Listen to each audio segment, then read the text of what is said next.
Suicide Note, by Mitchell Heisman. This work is a computer-generated reading of Suicide Note, by Mitchell Heisman. This reading was produced using Natural Reader 14, a product of Natural Soft Limited. This work is free and licensed by Mitchell Heisman for copying and distribution under a Creative Commons Attribution Non-Commercial No Derivative Works 3.0 United States license. Part 1. God is Technology. How the singularity of monotheism transcended biology and primed the technological genesis of God. The genesis of God. From incorporation to symbolization, the ancient rupture off biological nature's path. Judaism would probably not have come into existence without Gentile oppression of the Jews. This is another way in which the model of ancient Egyptian bondage is truly paradigmatic. Judaism is, in part, the attempt of Jews to differentiate themselves from this negative paradigm by reinterpreting it and defining themselves against it. But the fact that Judaism was partly formed by the decisive influence of Gentile oppressors has profound consequences. It means that, in a very basic sense, the genesis of Judaism can be traced to a reaction to politically stronger peoples. It means that Judaism is not a fully autonomous phenomenon, since stronger nations partly defined Jewish identity through this relationship. It means that, in paradigmatic terms, the decisive differentiation of Jew and Gentile began when Hebrews were reduced to slavery by Egyptians. History thus comes into being for Jews when an objective, external factor comes from the outside and catalyzes a reaction. History thus arose, not from an internal, subjective energy, but from a foreign-born calamity. Challenged from the outside, paradigmatic Hebrew slaves were pushed towards a defensive position, a post-territorial godly retreat to the individual soul that no foreign body could penetrate. Jewish history thus began by reversing the paradigm of Egyptian slave masters. If the probability of Jewish survival was small, they could only hope for the possibility of prying the grasping fingers of oppression's hand open. But was this an attempt to turn back the clock of history and reverse the natural, selective forces closing in on Jews? Are all attempts to imagine genuine, ultimate redemption delusions that evade a never-changing Jewish condition? The idea of inverting the Egyptian pyramid as a symbol of human socio-biological hierarchy is central to the paradigm shift that gave birth to Judaism. Yet this symbolic Gentile oppression, while probably necessary, was not sufficient for deducing the paradigm shift. It was hardly sufficient for deducing the further implications of the paradigm shift. The fulfillment of the paradigm shift, traditionally understood as the Messianic era rule of God, can be evolutionarily understood as the rise of technology, especially artificial intelligence, over biology, all biology, including Jews as biological beings. A decisive mechanism behind this transition from biology to technology is the transition from incorporation to symbolization. The difference between incorporation and symbolization is analogous to the difference between Egyptian and Hebrew. Incorporation refers to the being of a cultural insider seamlessly woven into the living values, beliefs, and ways of his or her culture. The emphasis here is on a corporate culture, a body of individuals whose existence as individuals is in some way subordinated to a larger whole, i.e. a nuberorganism. A Hebrew slave observing Egyptian culture as an outsider could learn its foreign ways, customs, and beliefs, but he does so as an outsider not integrated or incorporated into the organic life of that culture. The Hebrew thus understands Egyptian culture, not through intuitive incorporation, but through a more abstract symbolization of its salient characteristics. From the point of view of a Hebrew slave, the most salient characteristic of Egyptian culture would probably be its social inequalities. A fundamental difference between incorporation and symbolization concerns the capacity for self-modification. There are limits to how much an incorporated culture can be changed, and the greatest limits are marked by the inability to change the genetic constitution of its members. Once an incorporated culture is understood on a symbolic level, however, the symbols describing it can be shuffled, rearranged, and manipulated. On the level of symbols, something can be done that transcends the biological limits of a traditional incorporated culture. Values can be turned upside down. Egyptian socio-biological hierarchy was like a puzzle that the authors of Mosaic Law analyzed and decoded. Only in understanding it could one derive a plan for overcoming it. Once an abstract symbolic map of the social structures of Egyptian paradigm was grasped on some level, the deconstruction of Egyptian social order could be applied, in some ways, to reconstruction of Mosaic social order. Some degree of objectivity was required for a symbolic, mental understanding of the relatively subjective, incorporated religious culture of Egypt. The process of forming a symbolic mental representation of the complexities of a living, incorporated culture necessarily simplifies and reduces the culture itself.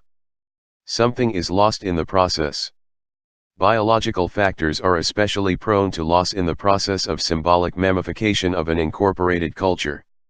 This Mosaic way of thinking tends to be destructive of incorporated cultures because culture values become reduced to information, as opposed to naturalistic, living values. The incorporated culture of pre-Mosaic Jews was likely corrupted, destroyed, and perverted by the oppression of foreigners, and this is what posed an opportunity for the novel reconstruction of Mosaic law. The shift from incorporation to symbolization is a shift from culture to civilization, from genes to memes, from sociobiology to metasociobiology, from naturalistic integration to information, from the Nazi constitution to the modern constitutional cyborg. Mosaic law, the constitution of the Jews, represented a kind of information revolution comparable to the modern revolutionary paradigm of written constitutions.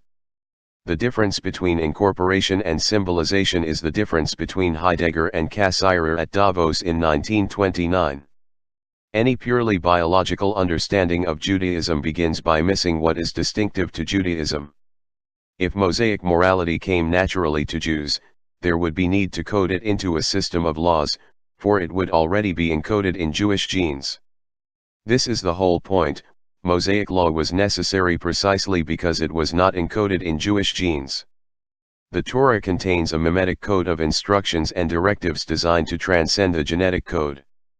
The constitution of Mosaic law came into being, in part, out of the need to override socio-biological naturalism, to correct some natural proclivities and to augment others. Since there is no simple and all-encompassing rule that describes both what should be cultivated and what should inhibited, Mosaic law cannot be reduced to one simple, singular rule. You shall keep my statutes and my ordinances, by doing so one shall live, I am the Lord, Leviticus 18:5. The Bible tends to emphasize the evil of human nature, Genesis 8:21, 6:5. Biblical laws tend to aim at the correction of natural human evil, not its cultivation. Mosaic law is not culture that emanates primarily from the bottom up out of biological inclination. Mosaic law is the second nature of learned civilization. God is associated precisely with this override of biology through a perspective above biological inclination. This is how God, morality, and the shift towards post-biological evolution are connected. The Bible, and especially Mosaic law, is the traditional non-biological portion of Jewish intelligence. From this view, the Bible itself represents a transfer of biologically based intelligence to non-biologically based intelligence. This transfer is analogous to uploading the informational content of a biological mind into a computer. This is how the Bible itself embodies the idea of the divine when God is understood to be the realization of post-biological evolution. A Moses or meta-Moses had to jump out of the system enough to gain a godlike, meta-socio-biological perspective beyond the limited, partial, and relatively subjective perspective of the average Jew.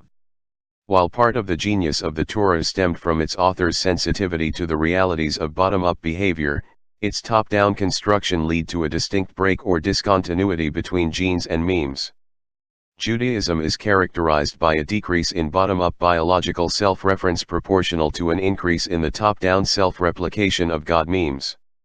While reference to biological self-replication instincts declined, reference to the larger material world outside of biology, i.e. the capitalist development of economic technological evolution, increased. While totalistic biological self-reference or self-replication would culminate in a Nazi-like hyperorganism, the internal factionalism of the Jewish kinship paradox implicated the opposite tendency, not socio-biological culmination in a political state, but internal social separation or self-divide on a sub-political level. Jewish socio-biological naturalism tended towards political self-destruction, but this also meant that Jewish socio-biological tendencies were naturally symbiotic with the means to overcome biology in the counter-culmination of God. Unable to culminate on a political level as a warrior nation of obedient individuals, Judaism culminated on the super-political international level of God. The Jewish religion is a super-biological social synthesis that is not dependent on an autonomous political existence.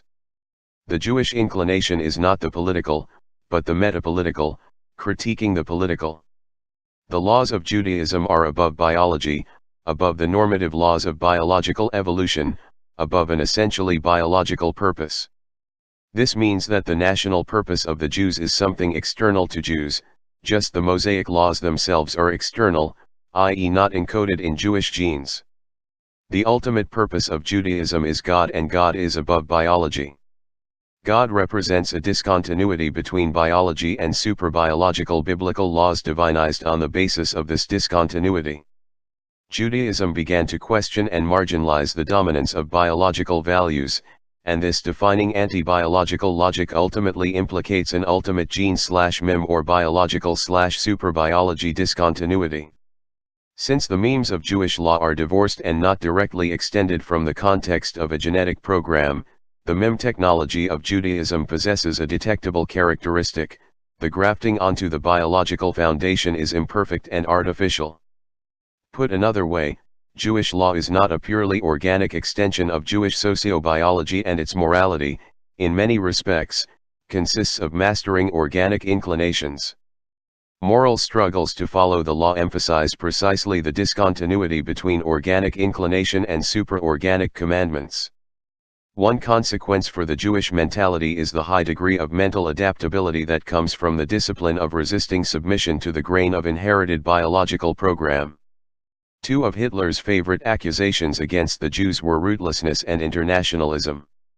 Both of these characteristics have an origin in Judaism's moral emphasis on selectively overriding the nationalism of pure Jewish socio-biological naturalism. During the holiday of Sukkot, for example, Jews are commanded to live in primitive dwellings, like those the Hebrews were supposed to have lived in when fleeing Egyptian slavery. By upsetting comfortable rootedness in diaspora existence, Jews were to remember their higher connection to the portable homeland of Torah. From one perspective, the commandments of Judaism tend to uproot Jews from biological nature. From another perspective, transcending biological nature is precisely what roots Jews in God.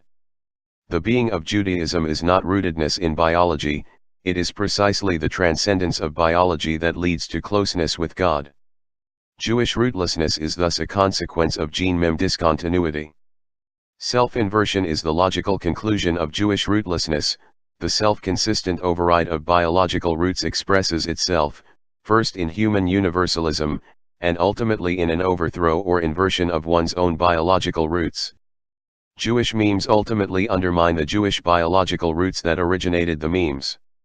God is the path of life, and not death, only because God represents life above and beyond human biological roots.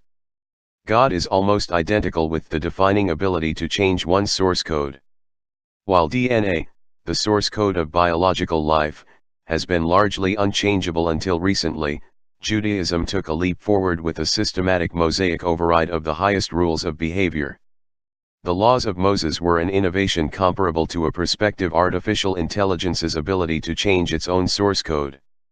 By taking a step towards changing the socio-biological source code of the Jews, the non-biological intelligence of Mosaic law launched the ultimate messianic trajectory of monotheism. The final step in this trajectory for biological humans is the transfer of the informational content of human biological roots into the memes of a digital computational technology. The deepest roots of biblical monotheism demonstrate its deepest rootlessness. Abraham's willingness to kill his son Isaac at the command of God is the classic demonstration that God is not be confused with family values or biological values. God is not slavery to the laws of genetic preservation. Abraham's willingness to kill his son represents the ultimate, irreconcilable conflict between genes and memes, the ultimate conflict between the rule of biology and the rule of God. The end logic of monotheism was latent in its beginnings.